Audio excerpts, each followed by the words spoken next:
estamos chegando com mais uma aula de História. Eu sou o professor Lucas Santos e hoje, na nossa terceira aula do primeiro bimestre, vamos falar sobre contestações e dinâmicas da vida cultural na Primeira República. Contestações são revoltas. O pessoal não estava gostando muito não do encaminhar da Primeira República. Tem algumas questões que não foram bem aceitas pelo povo. E aí vamos ver como foram resolvidos esses pontos de contestações e revoltas. Então, a primeira dela foi a Guerra de Canudos.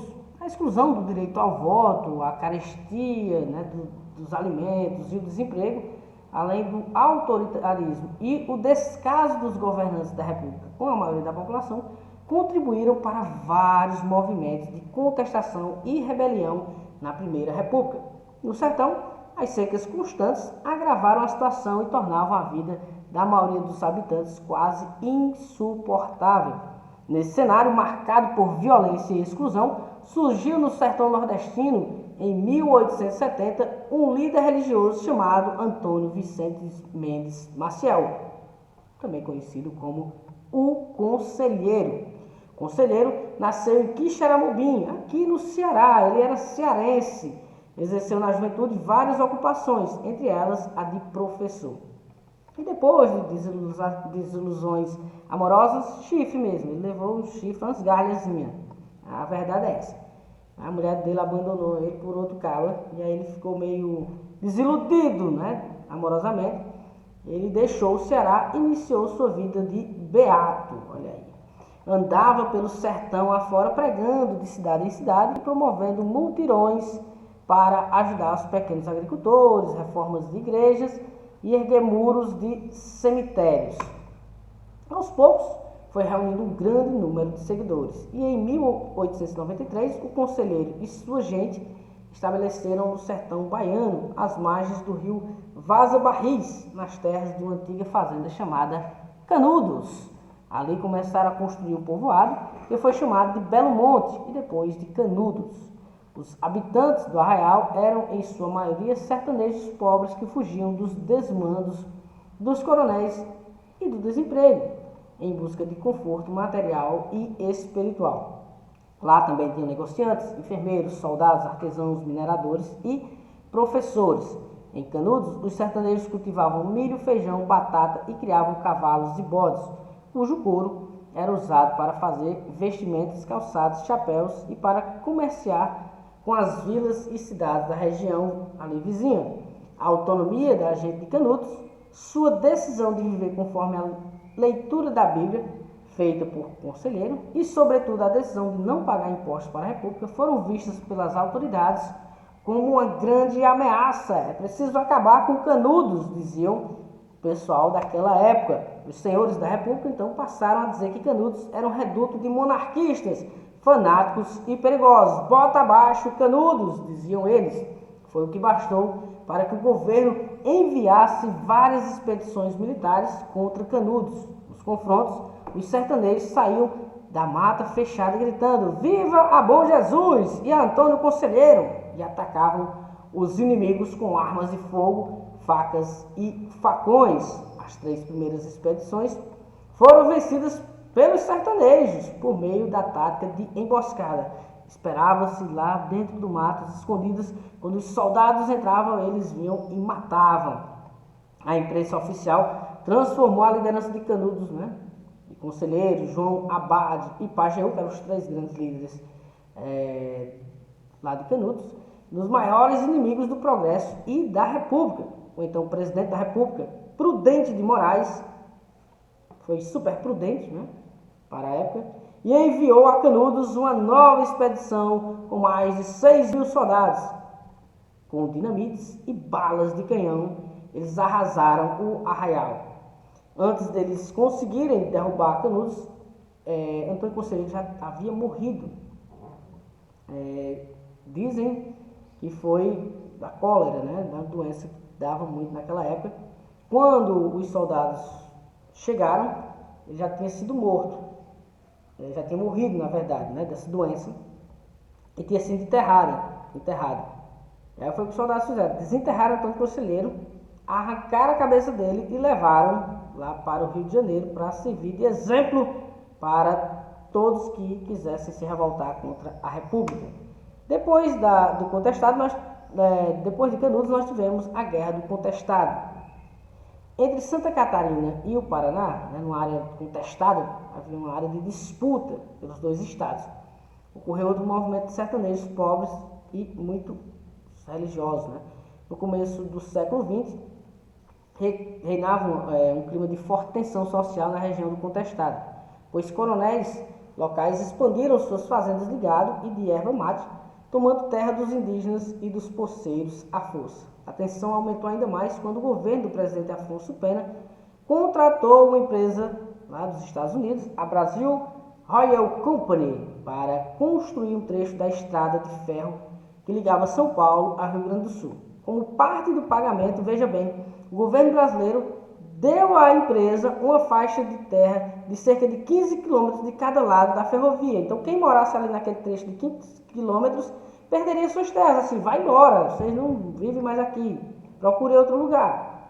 Os dirigentes da empresa contrataram capangas para expulsar os sertanejos daquela área e instalaram em Três Barras o maior complexo madeireiro da América do Sul. Então, eles estavam também atrás da madeira lá da época. Expulsos de suas terras, os camponeses do contestado passaram a buscar a orientação e a seguir o beato José Maria. Ergueram povoados na área de Santa Catarina, pretendida pelo Paraná. Os fazendeiros e a imprensa do Paraná passaram a dizer que os sertanejos do contestado eram monarquistas, fanáticos e inimigos da República. O governo do Paraná enviou forças militares contra o contestado. O monge José de Maria e o comandante adversário morreram no confronto. Olha o que os sertanejos passaram a dizer, pessoal. Que o monge José de Maria ia retornar à terra, ia ressuscitar para fazer a lei da coroa do céu. O movimento ganhou novos integrantes e o número de vilas santas cresceu. Durante o confronto, os sertanejos incendiaram a sede da empresa estadunidense que os havia expulsado das terras. O presidente Hermes da Fonseca, então, lançou contra o contestado um exército de 6.000 soldados, com canhões, metralhadoras, foram usados e apoiados também por aviões. Os republicanos arrasaram as vilas santas e os camponeses foram fuzilados ou queimados. Com o fim do contestado, em 1916, os governos do Paraná e de Santa Catarina chegaram a um acordo, acertando os limites entre os dois estados, que até hoje vigora. Nesse mesmo período, passou-se um período em que o Rio de Janeiro se modernizou, tentou-se entrar na Belle Époque, na passagem do século XIX para o século XX. Várias cidades europeias, especialmente Paris, na França, tinham crescido e se modernizado em ritmo acelerado. Esse crescimento foi acompanhado por um avanço tecnológico marcado pelo advento da luz elétrica em 1879, pelo uso do cinematógrafo para projetar filmes, a invenção do aparelho raio-x e transmissão do telégrafo sem fio. Essas grandes descobertas, esse período de modernização acelerada ficou conhecida como Belle Époque, que significava Bela Época. A invenção do cinema e a primeira exibição do filme em Paris impressionaram fortemente as pessoas. Paris, com a recém-construída Torre Eiffel, torre de ferro, torre feita de ferro, tornou-se o cartão postal da civilização europeia e a capital da ciência e das artes. Uma cidade a ser imitada por todas as outras. Para a maioria dos cientistas, engenheiros, médicos e pesquisadores brasileiros do início do século XX, modernizar era trazer a civilização da Europa para o Brasil, copiar. Essa era a grande questão. Isto é, higienizar as nossas cidades, promovendo reformas urbanas, a exemplo das feitas em Paris. É nesse período que vai haver a revolta da vacina, muito parecido com o que está acontecendo hoje, Sem querer se vacinar, aquela coisa toda. Por quê? Em 1902, Rodrigues Alves, representante da oligarquia cafeeira, assumiu a presidência da República, decidido a modernizar e a hierarquizar o Rio de Janeiro, eliminando os cortiços e embelezando sua área central. Para construir a Avenida Central, o prefeito autorizou a demolição de casas e casebres habitadas pela população humilde, Aos gritos de bota abaixo, os funcionários da prefeitura demoliram quarteirões inteiros, desabrigando cerca de 14 mil pessoas, pessoal. Expulsos de suas casas, os antigos moradores do centro foram viver na periferia ou subiram os morros, onde construíram barracas de tábuas cobertas de lata. É aí o início aí das comunidades, que até hoje existem, né, no Rio de Janeiro, que são grandes favelas, né, e que tem todos aqueles problemas. É aí onde surgem as grandes favelas no Rio de Janeiro. Enquanto isso, o médico sanitarista Oswaldo Cruz era nomeado pelo governo para combater a febre amarela, a varíola e a peste bubônica, duas doenças que matavam milhares de pessoas na cidade do Rio de Janeiro. Em 1904, um projeto de lei que tornou obrigatória a vacina contra a varíola agitou e dividiu a sociedade carioca.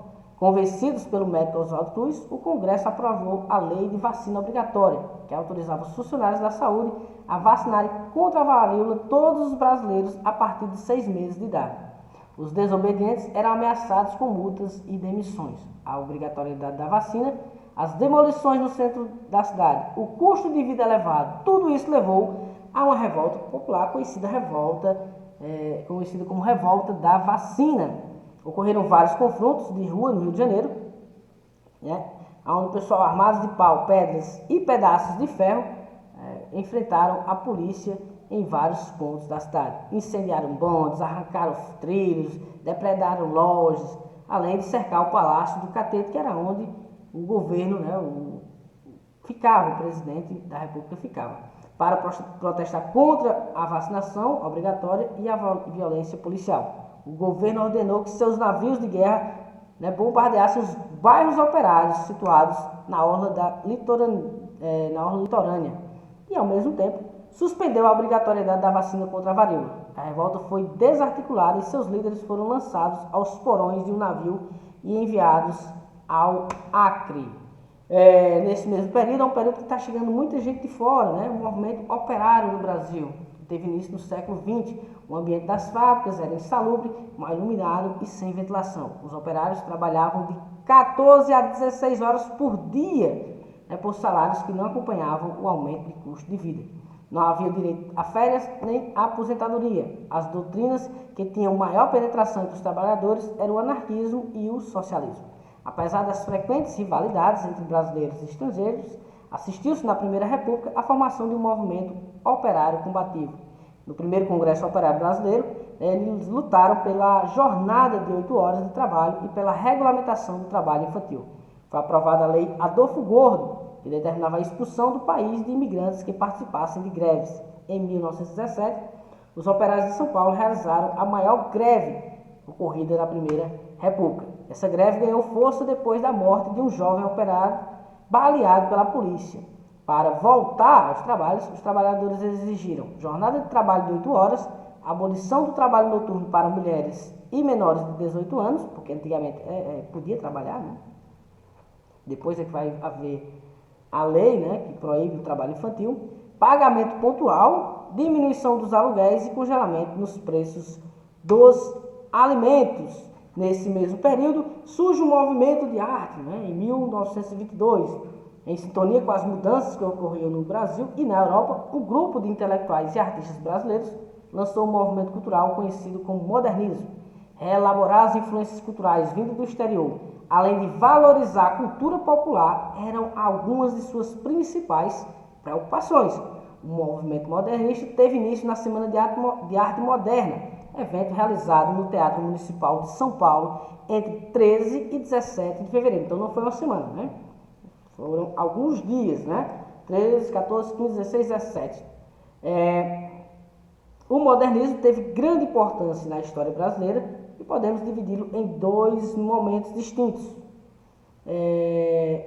O primeiro, iniciado em 1922, e outro a partir de 1924. O primeiro momento teve um importante processo de atualização e de modernização da cultura e o combate a quaisquer formas de culto do passado.